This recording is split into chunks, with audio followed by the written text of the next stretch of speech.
What's up, my brothers and sisters? Welcome to the Fireground Fitness Podcast, where we talk about all things pertaining to life on and off the fireground. The views and the opinions here expressed are those of your host and our guest. Today we sit down with what I would call quasi-retired Fire Chief Forrest Reeder. He began his career in 1978, got a wealth of experience. He's authored several textbooks and provides a lot of fire service instruction. We talk about leadership, training, and living your values, and the key concept of unconscious competence. It's a fantastic conversation. I hope you enjoy. Were you involved with the other editions of the FDSOA book? The third. Oh, okay. Yeah, the third. I wrote the ISOs, all the objectives, all the. Oh, cool. So Dave did the. Yeah. Kind of the other piece, and that I was was kind of the, working behind him a little bit, moving up towards the, succession here when he retired. So. Is he retired at Yeah. this point? Oh, okay. He was the first person that I kind of got instructed by. This was back in like 2015, 2016, pertaining to ISOS or ISO. Yeah. ISOS. Yeah. Yeah, it was. Same thing with me. I think I went to a class with him in Chicago. Geez, had to be like 93, 94, somewhere back in there. And, when I first joined the FDSOA and stuff like that. Yeah. Back in the day, and, things evolved, over the years. Just amazing body of work he accumulated there. Yeah. I still have I scrounged up a smoke reading PowerPoint that he had crafted. And it's just really neat to see. Well, it's one of the things I think about, and this is what I love, about having this conversation with you today is, you've got 40 plus years in the fire service. 47, yeah. Yeah. And one of the things that I love to do is have conversations about kind of where we've been and where we're going.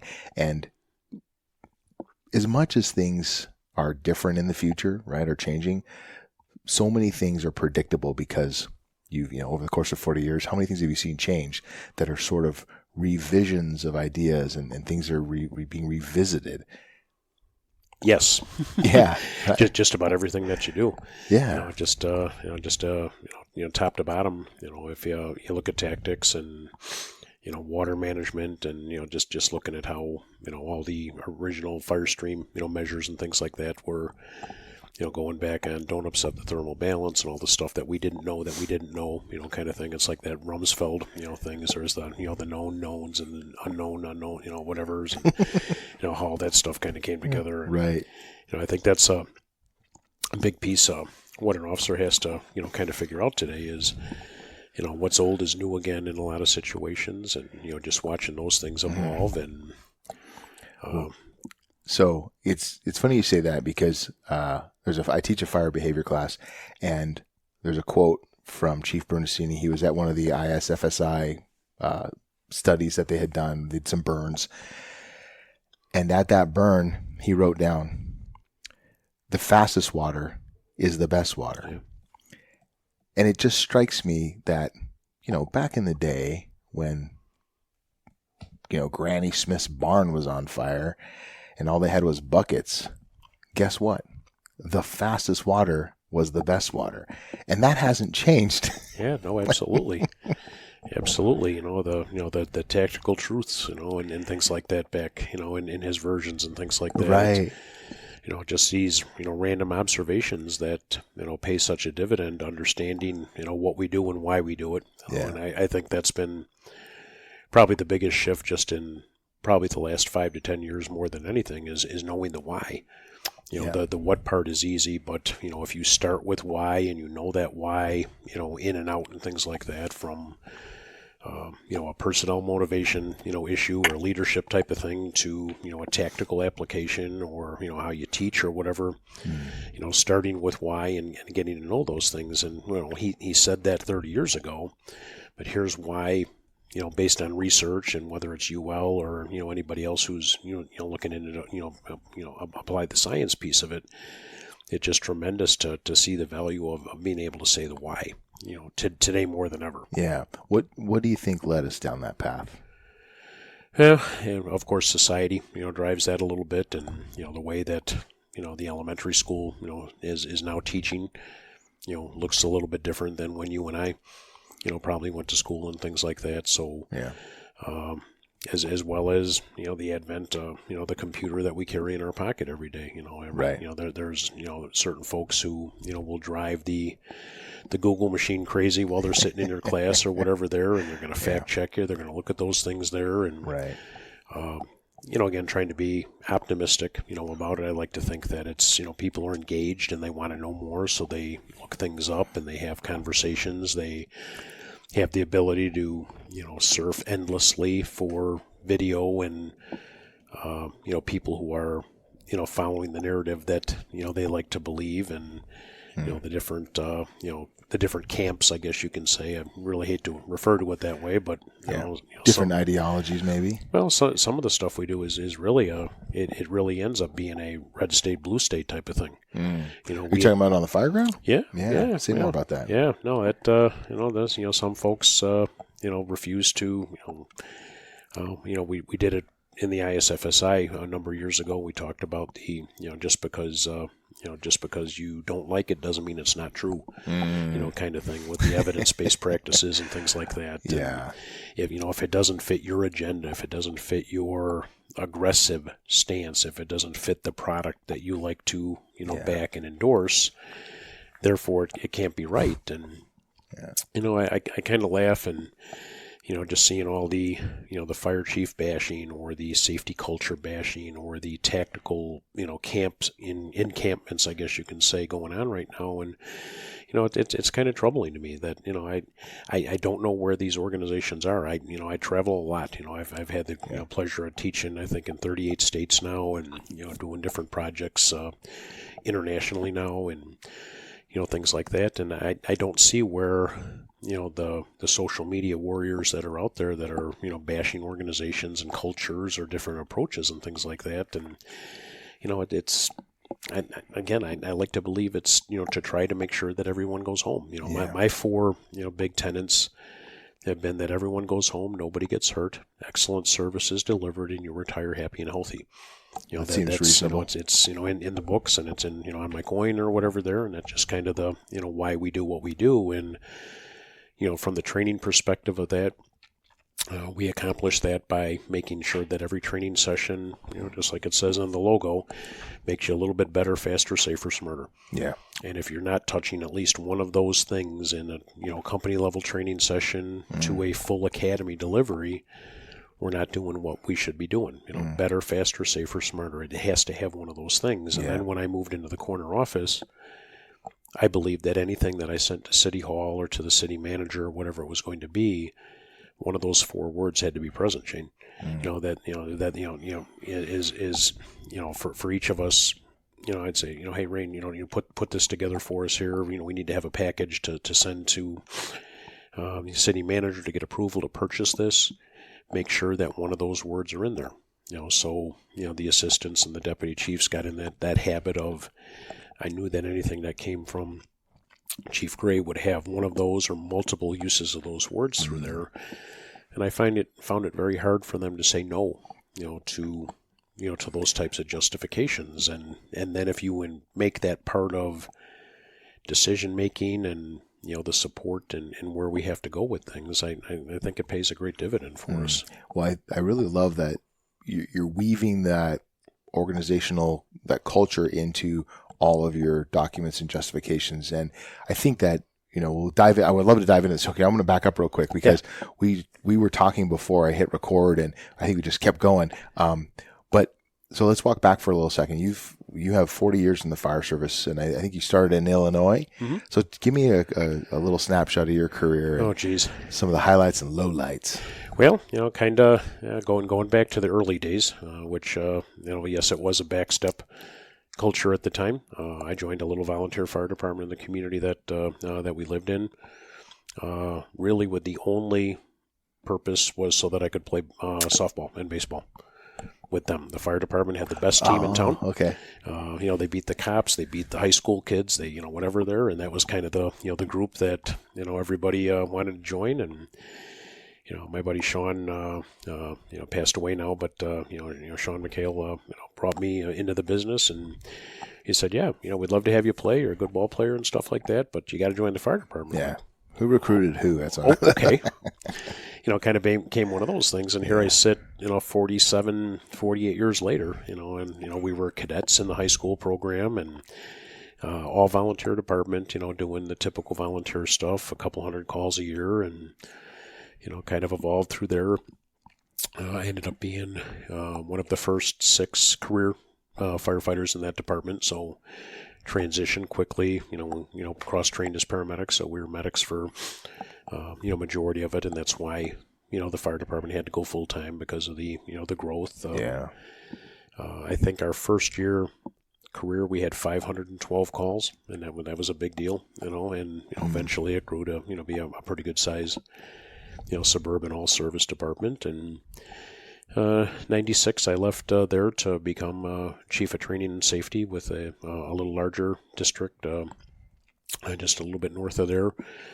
Spent 15 years there with the responsibility of running a regional fire academy. We were training 500-600 firefighters a year in every discipline and everything from entry-level academy to what I think was a really, really solid officer development program that we would do 4 and 8 hour workshops, and we did a acting officer boot camp, a company officer boot camp, battalion chief, so we we're a full service academy doing some real good things. And I think unfortunately around 2011 budget issues occurred within the organization, and basically we outgrew ourselves in that the 3 partner organizations that we had, we'd trained everybody to the highest level that we could get them through, and we were literally existing to train all of the other Chicago suburban fire departments. And changing trustees, changing boards, they said, well, we're not going to underfund other departments' training programs just to have this, and we're losing for your salary and all your staff and stuff like that. So that closed up. From there, I went up again, another chief of training and safety spot up in the northern suburbs, right up next to O'Hare Airport, Des Plaines Fire Department. Spent 7 great years up there with a real high performance. Really, really, kind of joked about the Navy SEALs of the area up there, and those guys function at a super, super high level of performance.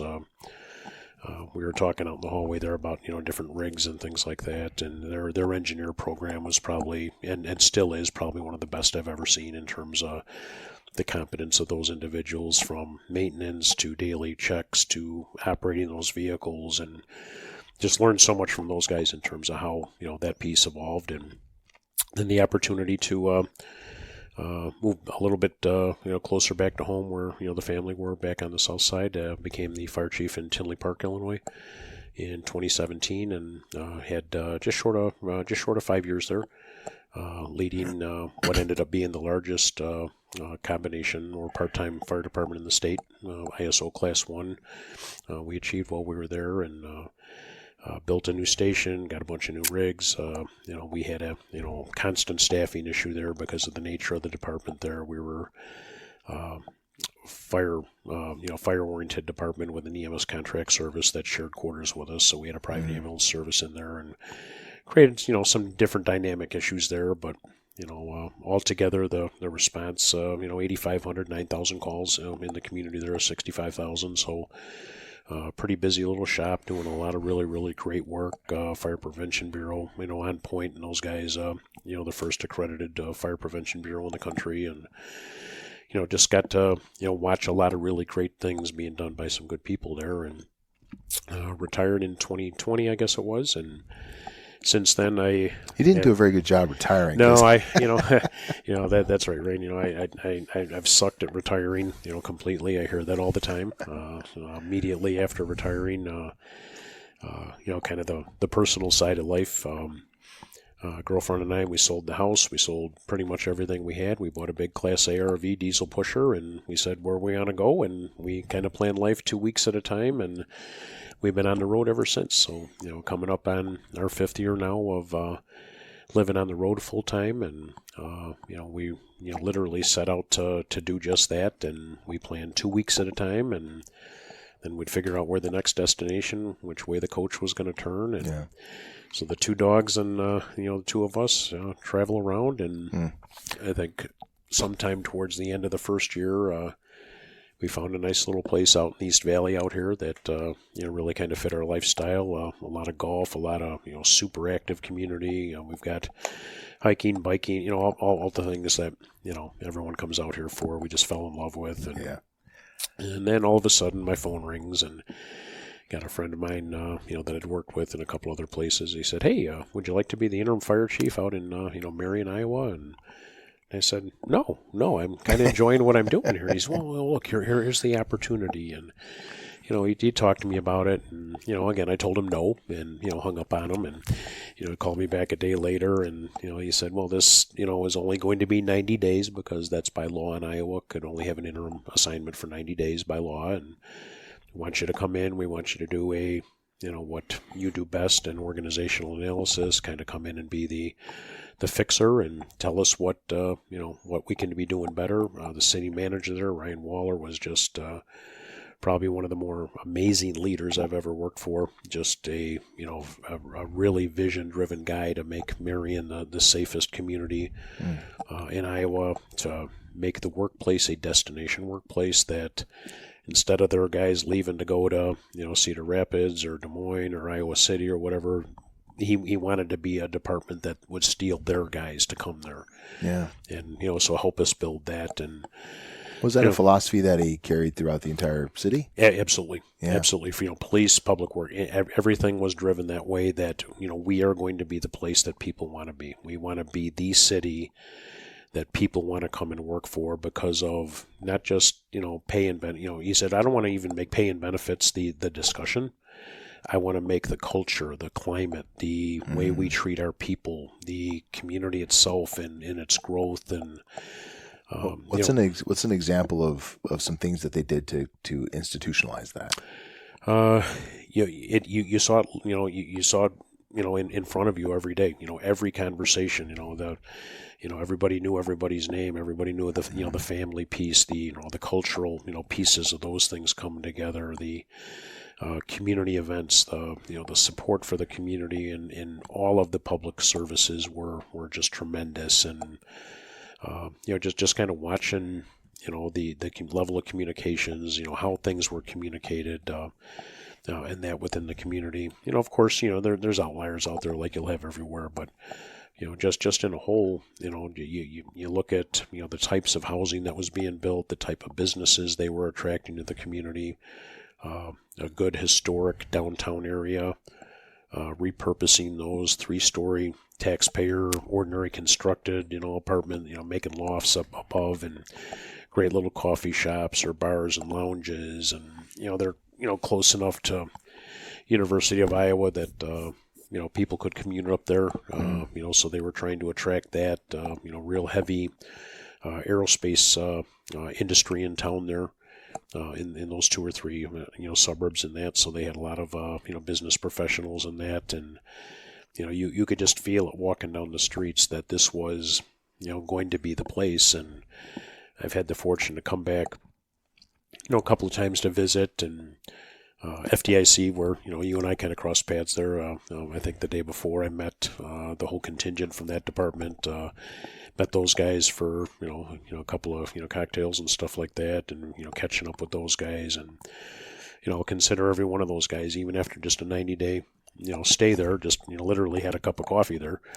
I'll consider those guys career-long friends that are just being able to see what those guys are doing there. Yeah, the reason I asked that question is I think that you hear a lot about people leaving organizations, and recruitment and retention is a big issue in the fire service right now. And the question I just keep asking myself is, well, why do people leave?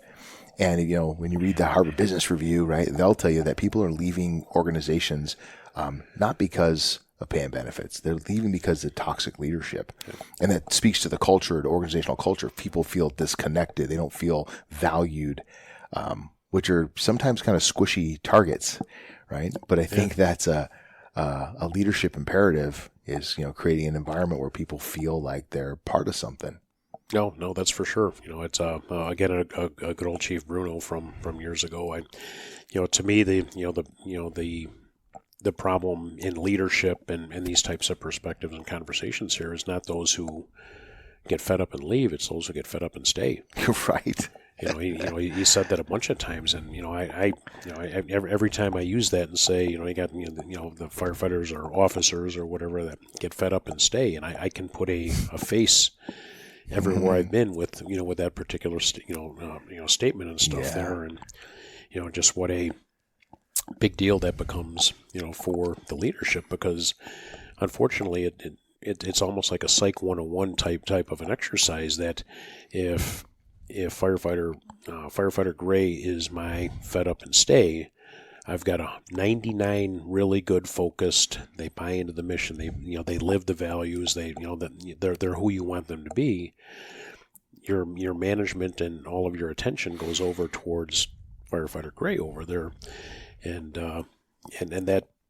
that's a hard habit to break. I haven't found a secret way to not. When you're looking at a policy, when you're looking at a training, you're looking at a, some sort of something that you're doing, it's always kind of in the back of your mind. Well, how is he or she going to react to that, or how is that going to, from that central negative type of an influence? And obviously the book would say, well, don't lead for them, lead for all. Right. Don't lead for one, lead for all. Yeah. And okay, again, easier said than done. And that's been one of the challenges I think through my whole career. Whether that's you're talking about training and you're trying to introduce a new SOP or a new way of doing what we're doing and stuff like that, or it's going to be a just a getting people to well, you're going to get the rookie, and you guys are going to have to do a little bit more, orientation training and get their task book done. Well, that's not my job. That's training job. Right. No. It's our job. Yeah. And again, if it ends up being that person, and trying to figure out a way to, flip that switch and get them go the other way. And yeah, I wish, I would love to be able to say, Chief, tell me how you get that toxic individual back in the boat, right? Get them, we're all in a boat rowing in one direction, and you got that one individual who's like, they're like, I'm not rowing. I'm just over here playing I got my hand in the water, and I'm like, blah, blah, blah, I don't care. That individual can be such a cancer in an organization. And I know I'm going to ask you, like, how do you fix that guy? I think probably using that, the little example there is that I'm happy if I keep him in the boat and he doesn't have his oar and his hands in the water. Where he's a real problem for me is if he's in the boat and he's rolling the other way. You're right. So at least if I can keep him at least moving in the same direction and not going the other way. And, sometimes you have to have that difficult conversation. You have to kind of unlock that and unpackage those layers and things like that. And, unfortunately it comes with the position, it comes with leadership, it comes with that sometimes you got to bring people in, and it may have nothing to do with the organization. It may have everything to do with life outside of the fire service. Yeah. And trying to look at the wellness of the whole person instead of just the working person. Yeah. The thing that concerns me most is, or not most, the thing that concerns me is that at every level in the organization, there is somebody who should be providing leadership. And if you have that person, if the person sitting next to you is that toxic individual who's not rowing, or who's disgruntled, who's frustrated, who's pissed off at the organization, and they're in your company, it's not the fire chief's responsibility to fix that guy. It's the company officer. It's that senior firefighter. It's the engineer. Take ownership of the space you're in and provide some leadership. And I guess that's what it defaults back to me as, hey, I'm tired of people complaining about the fact that there's people in the organization who are disgruntled.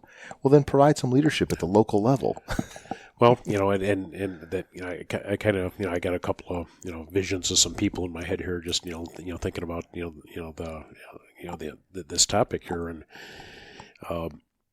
believe it or not, training has been the one way that I've taken that guy in the boat and turned him the other way. And, another one of my little, be what right looks like. That's, it's on my card, it's on my logo, whatever. It's, and to be what right looks like. And it's, well, show them. You have a lot to offer to the organization. You've got a lot of experience. You have a different perspective that not everybody has. And I think we have value that we can kind of tap in doing that. And I've seen some guys who are literally the guy in the back of the company training session with the arms folded like this. This, I'm, kind of dating myself, but it was before the phones were, as prevalent as they are. But so he was counting ceiling tiles. Yeah, yeah. And today he looks a little different. He probably sits sideways in the chair. The arms are still folded. There's no eye contact. He's looking at the phone or whatever there, unless you can, policy that out of, the processor or whatever. But I can think of that guy that became, probably one of the greatest success stories in terms of looking at, and as I went to leave that organization to promote up to the, to the next one there, we actually had that conversation, and it was like, I know I pushed hard on you when you first came, especially as an outsider coming in the organization, and I was wrong, number one, which was big for him to say, but he goes, you literally saved my career by giving me a chance to come into the training division and help set up the engineer program, to do the driver training piece, to teach guys how to check the rigs in the morning to make sure that they were ready, and that evolved into him then, doing a barn boss leadership thing that, hey, you're the senior fireman. You're always the next one to promote. I don't want to be promoted. He said, well, then you need to teach, everybody then what, the most successful firefighter looks like. And it was just, it definitely was a marathon. There was no sprint in it, but it was just continually reinforcing the value that individual had for the organization. Yeah, is what paved the way for a good success story to come out of it. Yeah. Yeah, it's interesting that you talk about that success, because I think that these individuals they didn't come on this job to be disgruntled. Somewhere along the way, the wind came out of their sails, to throw some more euphemisms. At some point they just got disenfranchised. I think for leadership, whether he's your backseat firefighter or your partner's in the backseat or whatever, turn to that person and say, what's missing for you, and help them get inspired again. Which is, I love what you're talking about here, because that's whether it's at the executive level or whether it's on the fire truck on the line. If you have an individual who's losing interest, what's going on? And ultimately, you volunteer to come on this job, and then, you also have an opportunity to volunteer to leave. And so if you need to leave to go live your best life, then please do. Right. But, don't just sit here and be miserable. Right. Yeah. So some people just need to get out of the way. Yeah. Yeah. And that's unfortunate. These conversations are great, Chief, that, when we're looking at, how do we fix kind of what we label as a broken, member or whatever there, but, even in the administrative ranks, you have that too. Yeah. And, that's as problematic, if not more, and again, originally, when these conversations start, you're thinking about, this is the firefighter on B shift on engine 2 or whatever, whatever that looks like. But, when it's a battalion, when it's a division, Chief, when all the way up to the top of the organization. So it's about that constant vigilance in all levels and ranks to make sure that, the mission, visions, and values are, constantly demonstrated, not just the posters on the wall, but they're constantly demonstrated. And, if we can get people to, to know what right looks like, because it's being demonstrated from the top to the bottom, from day 1 to day 30, or year 30, I mean, that's, to me, that's the best, measure of what the, what right looks like. Yeah. Is if you can see it, exhibited every day. Yeah. I like that. I think it's important to talk about what those values look like in real time. Because like you said, we put them on posters on the wall and, have integrity. Well, how do you operationalize that value? What does it really look like? And I think individuals need to self-assess and really think about how they, in living in their own values, begin to extol and live the organizational values. How do you do that, right? It's the way we treat the customers, the way we treat each other. It's the fact that, at the kitchen table, you can talk about a lot of crazy stuff, but we don't talk about each other, right? Behind each other's back. Like, let's not cut each other apart. Those kind of things. But I want to ask you. So let me throw this question at you. In the course of your career, what has, well, maybe just in life, I think it's an existential question. What has surprised you the most? Wow. Yeah. So what has surprised me the most? Maybe the best way to look at that is just, over the span of 47 years or whatever there is, just how the kitchen table has changed.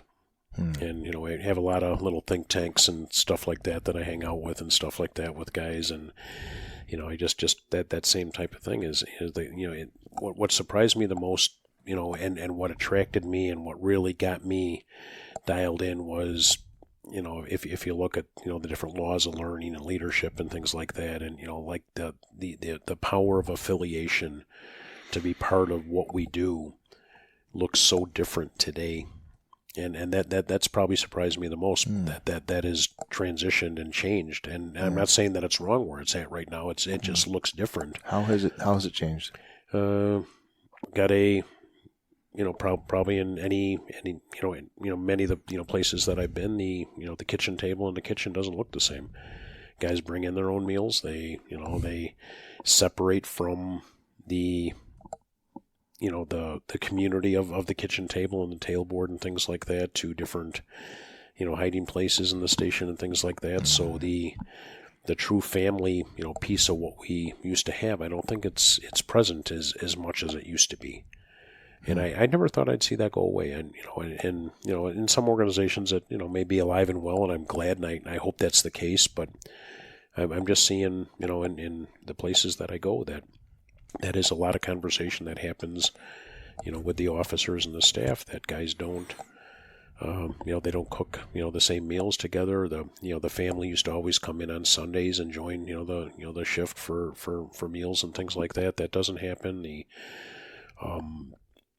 I won't say the work ethic is different, but just the, instead of pay incentives and things like that, I think it's more, the emphasis is on time off, which is okay. And, that, again, my generation, that was just a different viewpoint. And, we were worried about, retirement health care. We're worried about, a good wage and things like that. And the time off piece wasn't really, that big of a deal. Whereas now that's the number one, questions that's asked in new employee interviews, in our area there is, what the number of work days, how many work reduction days they get or whatever it's going to be, and those types of things. So, so my surprise, I guess, is just the change in, the brother and sisterhood that we've had to where it's at today. And I didn't see, I thought that was always going to be the same. Yeah. I thought, we all had, been down those roads together, but I guess that's just the old guy talking here, and a little bit of evolution over time in that. Well, it's interesting because I think sometimes we create solutions that develop into tomorrow's problems, right? Today's solutions are tomorrow's problems. And, I think about the kitchen table and the fact, you mentioned people disappearing into their rooms and stuff. And I think that's driven by fire station design. Which was we've redesigned some of these stations to try to make us healthier and give us the opportunity to go have some quiet time and, deregulate and downregulate our systems, etc. But we end up spending less time together, which is, you and I talked about this a little bit before, which is one of the most important things for a fire company to be successful is trust. And how is trust developed?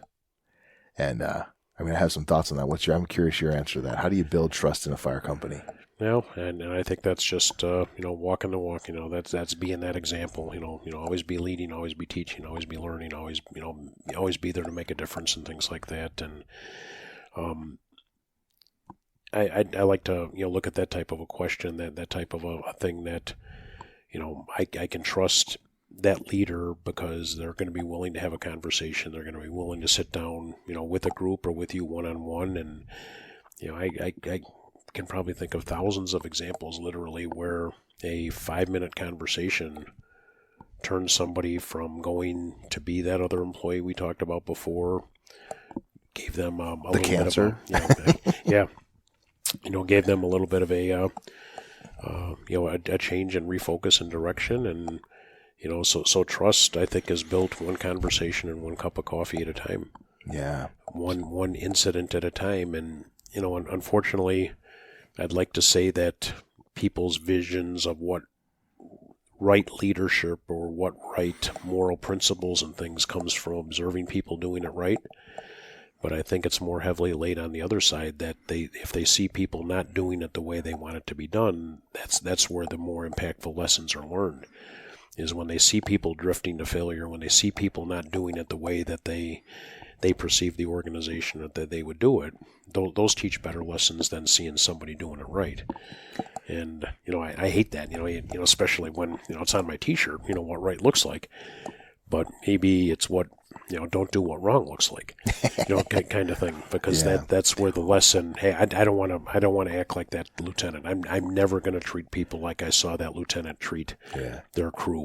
I'm never going to be that chief that never came out of the office, we, again, maybe it's just human nature, to identify traits or actions that we don't like versus trying to seek out the light and trying to find the what right looks like to try to be the example to follow that. I have a good friend who used to tell me, or he would say all the time, he said, Rain, no man is useless. He can always serve as a bad example. Love it. I love it. And I said, think of what you're talking about here, and this idea that, the problem with that, though, is we young people, or as we're learning, we need to be able to discern what is a good example and what's not. And I think that, we can get trolled into poor behaviors if we're not careful and discerning. And so that's my only concern with that is when we see those things, you got to be able to recognize it. Yep. And that's well put there. As always, you've been on point on everything you've said here today. And it really is that if we can take and we can spend time, just trying to demonstrate the right behaviors and those types of things and get those things to sink into and that and.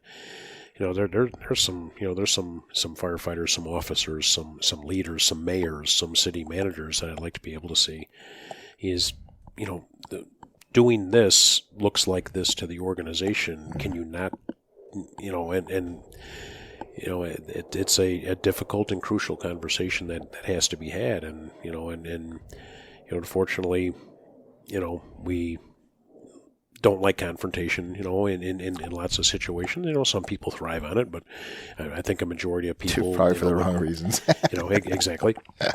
And I'd like to be able to say is, I don't think you want to, continue to be the, the guy or the girl or the leader that nobody wants to be like, do you? Mm. Hear that silence?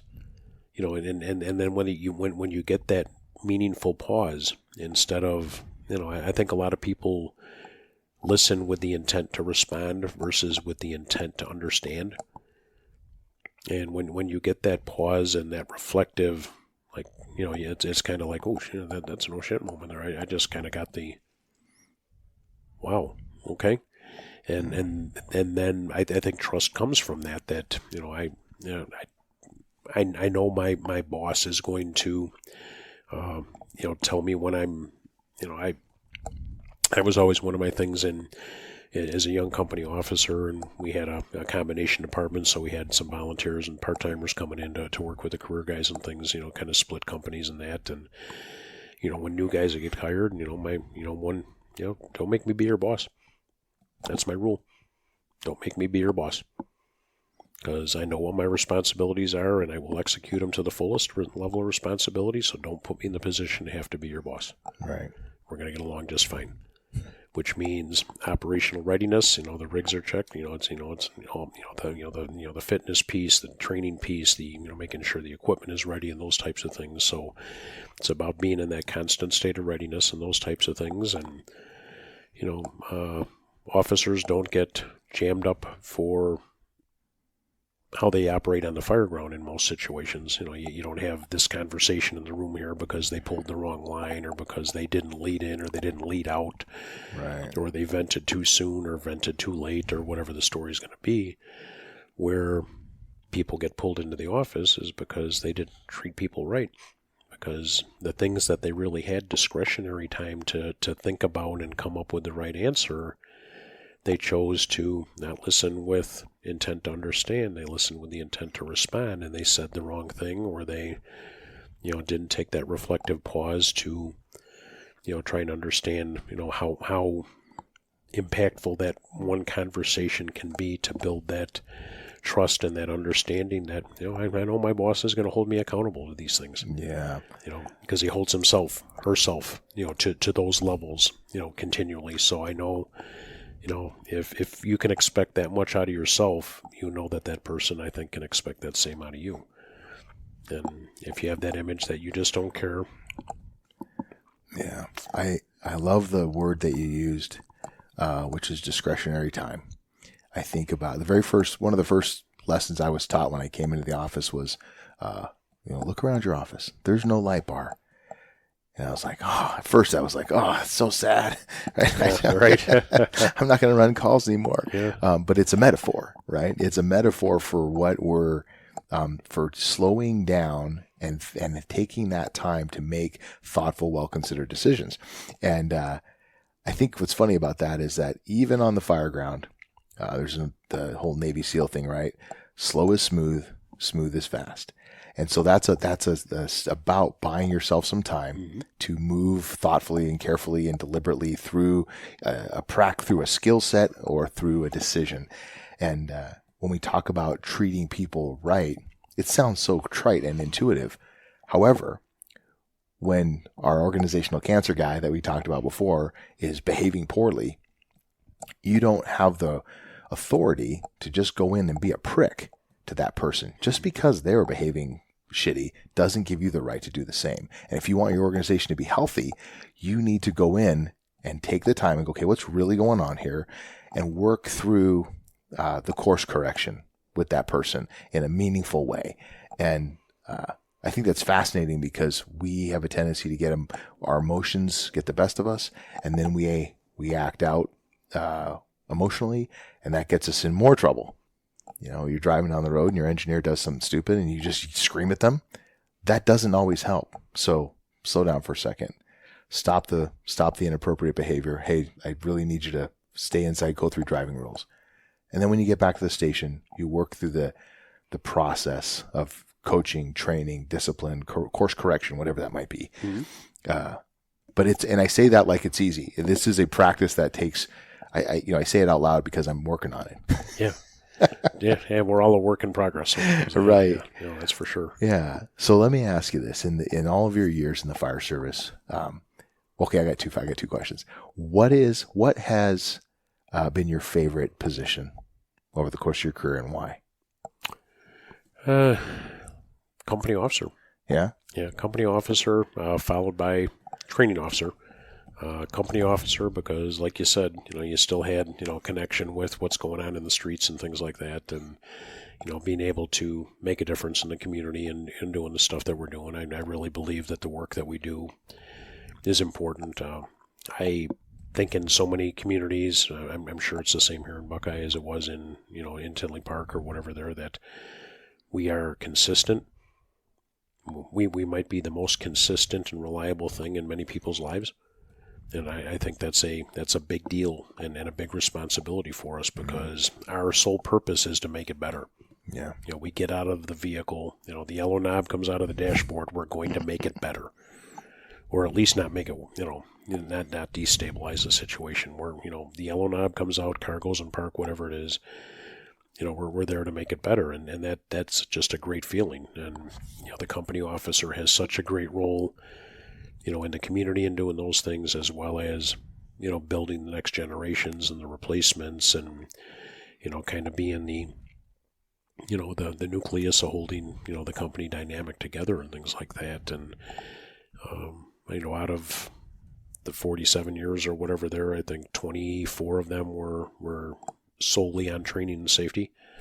That was in, on the business card or whatever, battalion chief of training and safety or division chief and that. And I really love my time doing that, training all day and things like that. And, still as the ISO, still had the ability to respond, on any incident that you would choose and certain, pre-assigned ones. But, I still think there was a good connection, in doing those things, and enough close calls, enough direct hits that you see, losing friends and losing students that you had in the academy, to things that maybe we didn't teach correctly or more effectively, or get to that muscle memory of where we can execute that skill by habit, which is such a tremendous skill set concept that, the must know, must do at 2 a.m. things, so that you're not, thinking about, I'm looking at your shoes here, and, you tied the shoes this morning without thinking about any part of that, because it was an unconscious competence type of thing. And working with your SCBA, and, I've been pushing, at least the last 10, 15 years, kind of the big 3 concept, that for every level of everything that we do, and, I've got a pretty nice little, one sheeter kind of thing there that goes along with it, that there's probably 3 to 5 things, maybe it ties to span of control or being at that high level of performance that, for example, for a firefighter, we need to be at a level of unconscious competence, I believe, in hose, ladders, and SCBA. Nothing else matters to me. Ventilation, search and rescue, enforceable entry, the other stuff doesn't matter if you can't be an absolute master of your craft at hose, ladders, and SCBA. And then for your driver, it's obviously, defensive, whatever you want to call it, defensive driving skills and knowing your community, being able to get fast water and being able to secure a positive water supply for the unit or for the company officer.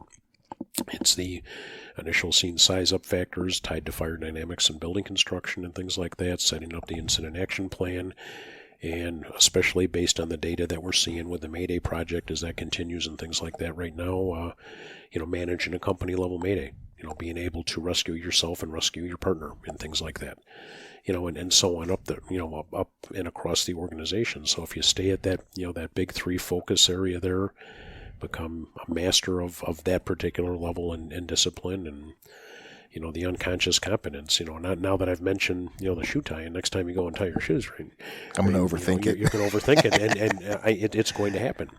And we have to get certain levels of skill, to that level of being, that unconscious competence, and that's what I loved about training. Is you had that ability to sets and reps, and it has to look the same every single time. And when I see us throwing a 24-foot extension ladder without SCBA on, completely, that's a drifting to failure. That's a training scar, because I know I haven't done it for a long time, but I'm pretty sure it looks and feels a little bit different throwing that ladder with an SCBA on than it does without.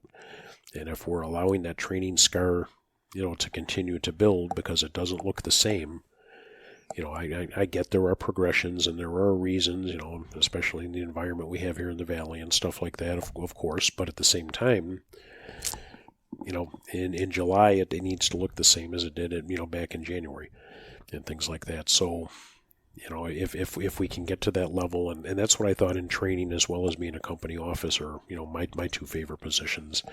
Yes, I love being fire chief. I'm still an interim fire chief right now for another week or so. In the current department, I love doing that, organizationally, and just, kind of running interference at City Hall and stuff like that to a degree, and, kind of, carving vision and, those types of things. But, over the time it was, sitting in the front seat of engine 6303, which was my, my hometown engine and things like that. And then running his 1509 as the training chief and stuff like that, I'm giving away my passwords and my logins on my emails and stuff like that there, because again, my favorite memories are there, right? Right. My chief number, my 4600 or whatever, and that's not a password or whatever. So, right. So maybe there's a deep dive there that we have to take that, psyche always brings me back to, to those times in life, and not, not the other parts there, Yeah. Well, first of all, I love the fact that we have those memories from that part of our career, and it's hard to pin down what is like the best thing that we've ever done. But I think that I love what you're talking about. Some of my best memories are tied to times I was deeply involved in training. And the thing that disturbs me, is that there is this drift in the fire service where it's not okay to be into the job. And drives me crazy. Yeah, that part really baffles me. Because ultimately, the what keeps you alive is your ability to operate on the fire ground and ability to read the conditions and behave accordingly. And your foundational skills allows you to effect rescue and that's our primary mission, right? Your ability to do your job is predicated upon your skill set. So not being competent is really a problem. And so I'm with you. Training is one of my favorite things about my career has been being into the job in that way and going out and doing those things and honing the skills. And I still look back and there's things that I was like, oh, I never really got into that. And I'm like, man, I was probably never really good at that. Right now there's a big wave of folks working on door forcing and those skills. And I was like, oh, dude, I don't have those skills. And it makes me mad. Yeah, right. Now I don't really need it to wedge my way, force my way into my computer these days. Yep. But heaven forbid I got to go into a station and someone hands me a sledge and or a flathead axe and a Halligan and says, "Here, you want to work this woods door?" I'm like, I'll watch. Yep. Makes me a little sad. But what an opportunity that presents for us, though. Well, show me what right looks like, and then I'm going to try it. There you go. And that becomes a way that we can elevate the member by recognizing their expertise, and I don't know who it's somewhere down the road or whatever. Good leaders humble themselves every day, and well, let me ask you this question. Why do you think there's that thread in the fire service of people who do not think it's okay to be into the job? I think the damn dirty social media, that's the core of all evil in the world. I think you'd like to be able to say, but I don't know. That's definitely living in my RV full time now. The guy in the van down by the river, which is us. Get a lot of windshield time, and that is definitely something I ponder when you see these different camps, emerging, and what unfortunately gets lost in the the aggressive firefighter culture or whatever it's going to be. There is that the well-intended, and I know they want to they want to be able to be the hard and I respect that and I support that, and I always have tried to be behind that. Is unfortunately they've never been in many situations. And again, I watch them on social media like I'm sure you do and things like that out there, and they've never been the guy. They've never been the person in charge of the incident responsible for it. They're at a different level in the organization, and until you sit in that seat behind the steering wheel or out in front with however that looks in your system or whatever there, until you get that responsibility and know that everything that goes on, good and bad, is going in your backpack and you're going to carry, with you from that point forward. Yeah. It becomes hard to not think, sometimes you have to look at it a little bit differently when you get to that level.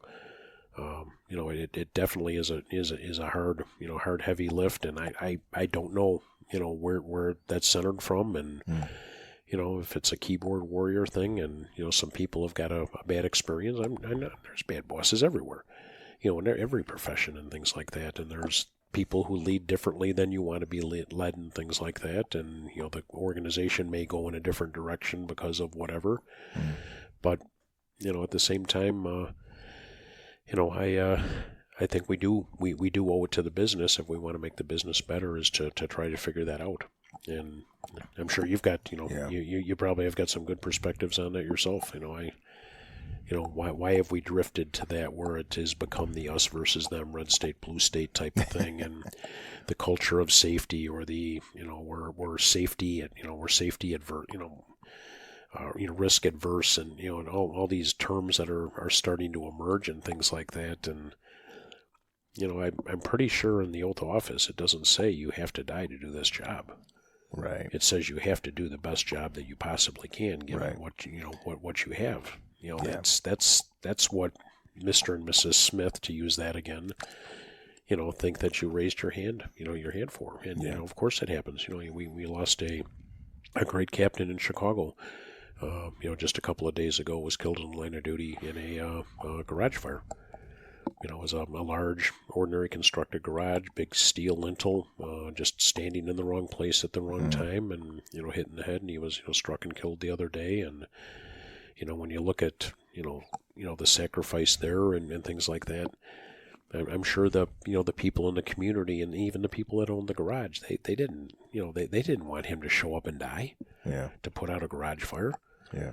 They didn't want somebody to be stretching a line and have a medical emergency and die. They didn't want a responding apparatus on an EMS call to crash and hurt or kill somebody in between. So the expectation isn't there, except for maybe what we expect. And it goes back to the Brunoism from years ago, and it the safety officer book and stuff like that. We talked about it there, that there isn't a life safety problem present until we get on the scene.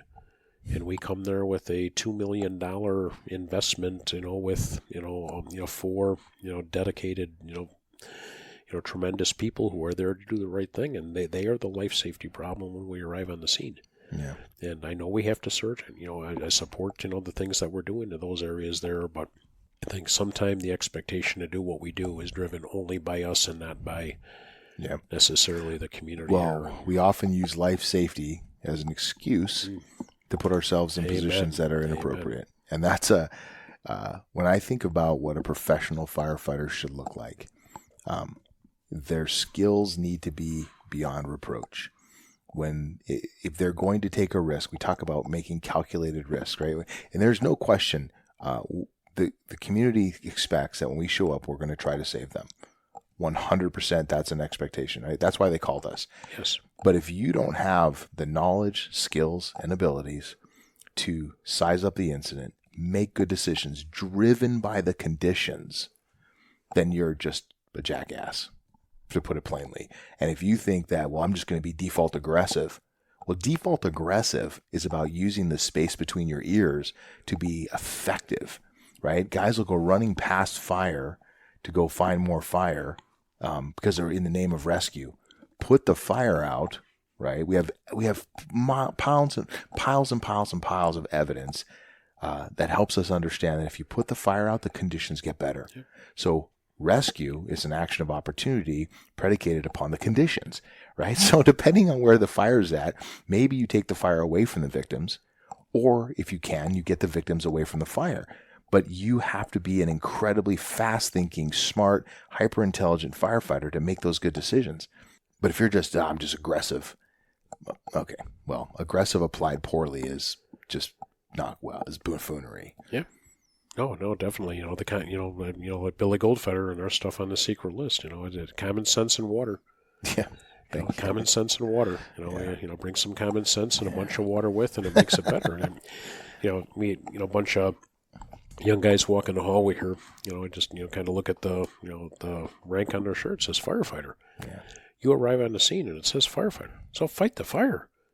It's on your badge. Yeah. It's on your rank title. So if you see fire, put water on it. While you're the UL research and others and things like that going through it. We've been able to bring the quantitative evidence that's evidence based. NFPA 1700 evidence-based practices for structural operations and things like that. We wove that heavy into the safety officer book and stuff like that to make sure that it's evidence-based instead of observationally and things like that, there's something to it. And, the evidence tells us you can't push what you put out. To me, that's the, 7 to 10 seconds of 160 gallons a minute is going to do a heck of a lot to make it better for the people inside as well as us going inside. It, the survivability and tenability questions always become important for me. And, is it survivable for the occupants if we do this? Yes.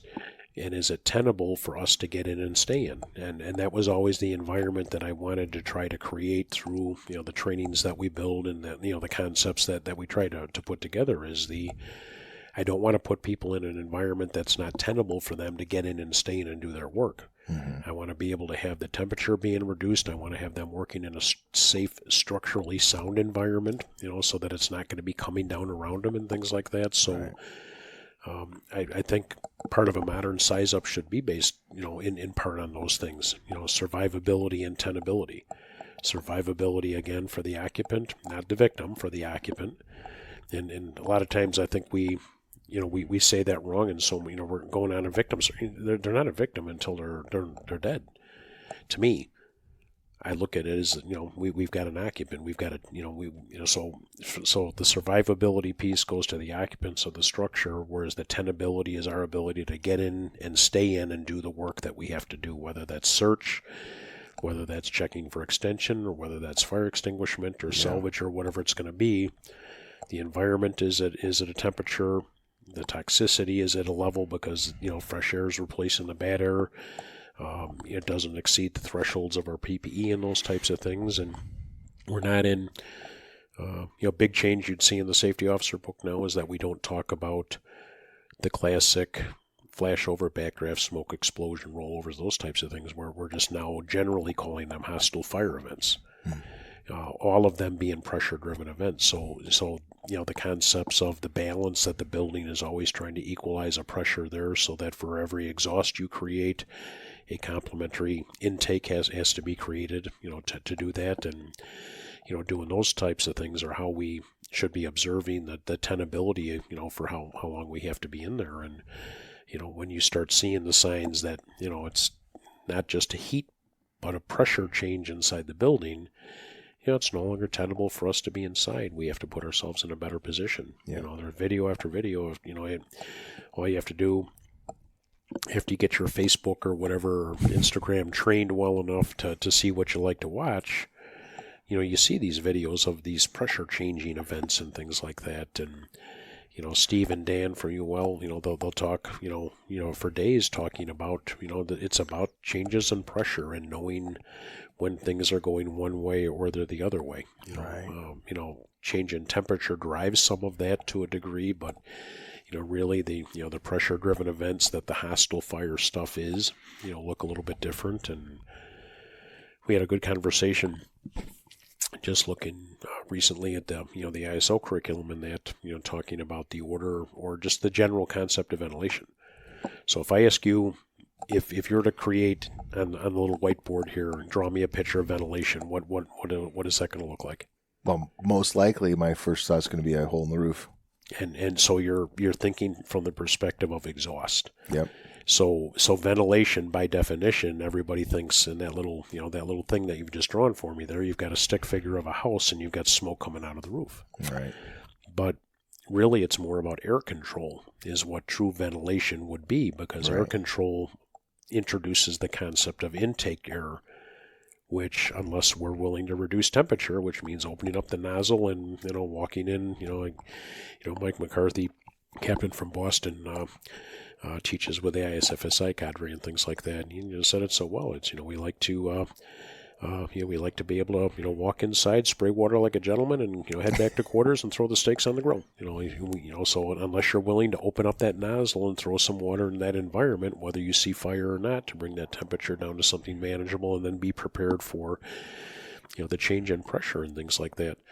So we have to kind of break some of those things down now, I think, in what we're doing, because you fell right into it, just like I hoped you would there, that draw the stick figure and it's smoke coming out of the vertical ventilation hole, but you should have had an arrow at the front door on the A side or whatever there that, air is also coming in to do that because of that. And as things evolve, maybe we're going to get better in understanding that.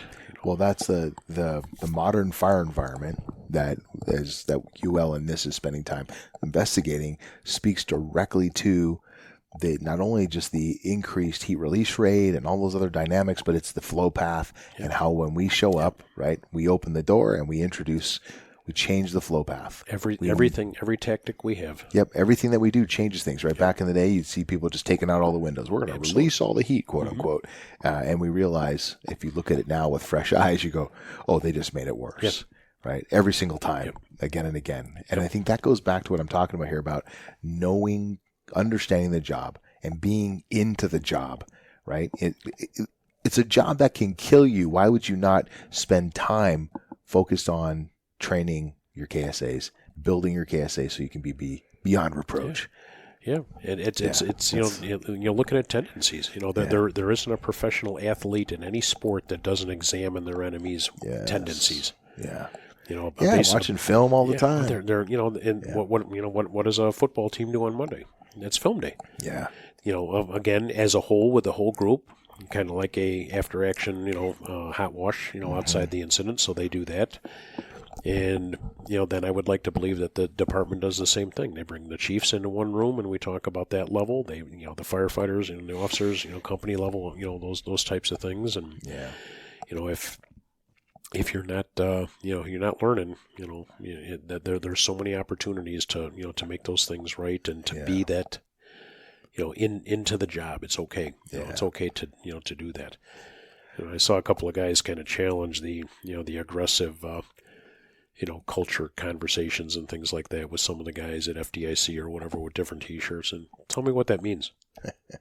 What does it mean to be the aggressive, so-and-so? And, a few of us and some, actually, Paul Combs, just had a real nice fire engineering, a little one of his cartoons, illustrations the other day talking about that, if you're looking at, who's teaching the classes and things like that, and, the different cadres that are starting to emerge in these training companies and things like that, and, support, obviously, and any of that. But I think you need to look at who's teaching. You need to ask do they teach that at home? Do they do that in their department? Is their department supportive of whatever they're teaching and those types of things? And, just looking for that enthusiastic, these are people looking not to make a buck, but to make a difference, type of thing, and that as it goes along. And, and I think from a boss level, supporting guys who are into the job, that's such a big, huge part of what we need to do is, you can't just, copy a YouTube video and post it in email for everybody to look at. You have to, make it purpose-driven. Say, observe this and think about this if it occurred in our warehouse or if it occurred in our commercial storefront or if it was in our type of building construction with our manpower and things like that. So making sure there's always a message to, to those types of things. And, great conversation on that. Yeah, no, you've given me some really good things to ponder on. And I want to ask you one last question here. What is, if you go back to, when you were in your 20s, and you look back, and what's a one piece of advice that you would have given yourself, reflecting back? Boy, let's see. So in the context there, so in 20s, we were cross-trained in everything there. I'd probably say, don't try to do it all. Again, at that time, early in the career, we were medics, engineers, officers, firefighters, training division, fire prevention people, hazmat team, special ops things, all those things forming. And we were good at everything, but not great. And, unfortunately, some jobs will have to drive that. And, because we were so into the job, like we said, we wanted to take on every hazard and every risk and every bit there. And I don't know that we ever mastered the stuff that I think are important today.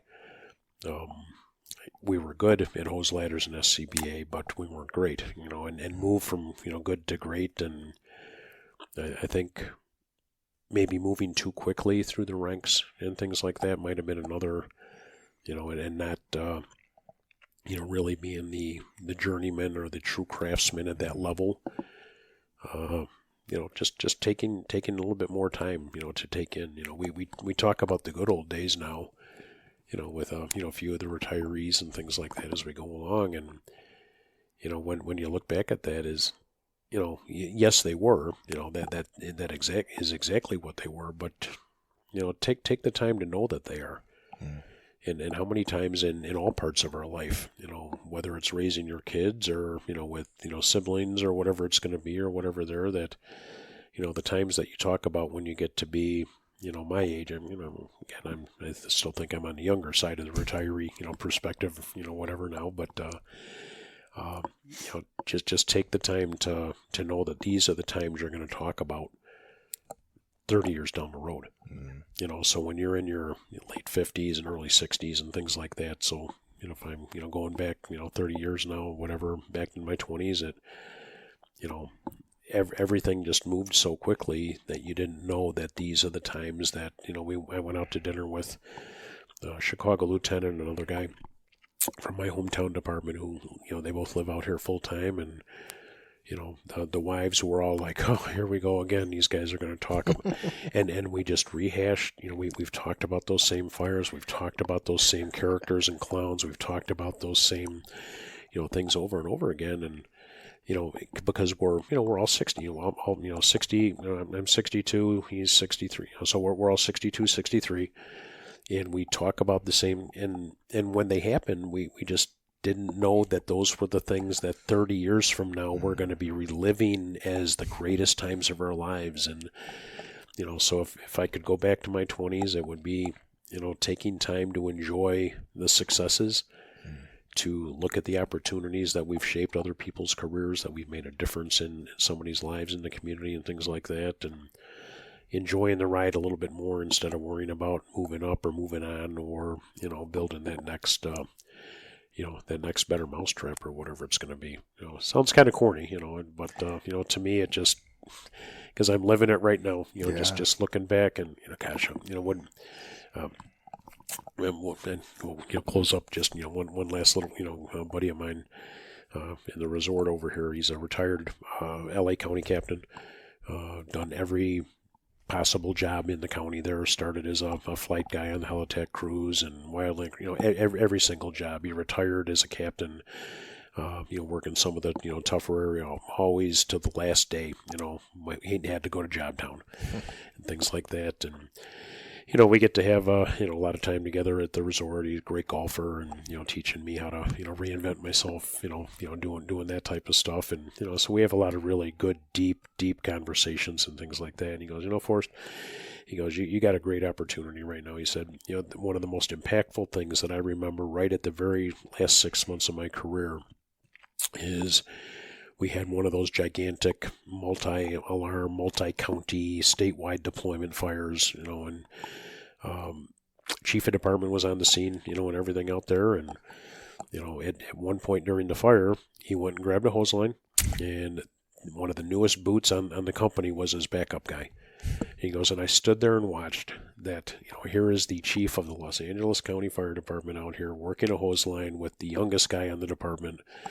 And then they switched places there, and he was backing them up. And I thought, gosh, that for both of those guys, the chief of the, one of the largest departments in the country is going to be, telling his grandkids, he still can, Grandpa can still throw some water with him, and into that recruit backing up, the leader and stuff like that. And he said to me, he goes, hey, do me this favor, because I'm not in the position you're in. You get a chance in Sterling, where I'm the interim right now or whatever there, to grab that hose line. Grab that hose line with one of your kids. Get out there, with one of your firefighters who just coming on the job. Find the Pro Beer or whatever there, and back them up at a training session there. Back them up on the jaws if you're cutting up a car behind the station there or whatever there. And he goes, that stuff goes forever. And going back to those days, don't miss that opportunity and stuff like that. So nice. Right on. Well, Chief, thank you so much for taking the time to sit down with me. Where, if people want to reach out and connect with you, where would they find you at? Probably the easiest would be at thetrainingofficer.com or at theincidentsafetyofficer.com. So those are my two things that support my little retirement and things there. Both of them, not selling anything or whatever there. It's just my resource dumping ground there, and, contact point to come back to. And if you go to thetrainingofficer.com, I've got a training officer in a box kind of thing built there. That's sample policies and drill templates and the drills I've written for firefighter close calls and fire engineering. There's probably 600 of them or something up there that, we're up there, and just like one-page bathroom posters type of things there to kind of, keep in front of everybody. And theincidentsafetyofficer.com, that's new to support the fourth edition of the book there. And that'd be the same thing. We've got, about 80 of those drills prepared, and, just starting to get those up and posted and things like that there. And, that's probably the easiest, just to, hit the, contact us right back through there. And happy to talk, fire of any, size and shape and things like that. And if I can help anybody, and especially at, this stage of my career, Chief, it's what's mine is yours. I'm a text and a phone call and email away from, like you said earlier, here's what I didn't do right. Learn from this. And maybe the purpose of my career is to serve as a warning to you. I don't know. So all the things, as I said before. Well, don't do it that way. Do it this way. Type of thing here. So, but I appreciate the opportunity to come and spend some time with you today. And man, it's been a great conversation. Gosh, so good to talk to you. Continue for hours on the stuff that we're talking about. We probably today, could. so. Nobody wants that. No, nobody wants that. Yeah, don't wish that evil on Ricky Bobby, right? Right on. Thanks, Chief. That's all we have for today, folks. Thank you for tuning in. I hope you enjoyed. Chief Reader, thank you for your time and your talents. If you are enjoying this podcast, get on over to Apple Podcasts, rate and review. It drives traffic. It gets other people here, yada, yada, yada. If you have any questions for me, please reach out to Rain Gray at firegroundfitness.com. And most importantly, go back. Take the lessons that you've learned in this podcast, the things that we talk about, and find ways to improve your diligence, your career. What does right look like is what Chief Force asked us. And how do you develop your unconscious competence? So dig into those things and figure out how you can be a more effective, better firefighter as you move forward. Go on out there and get some.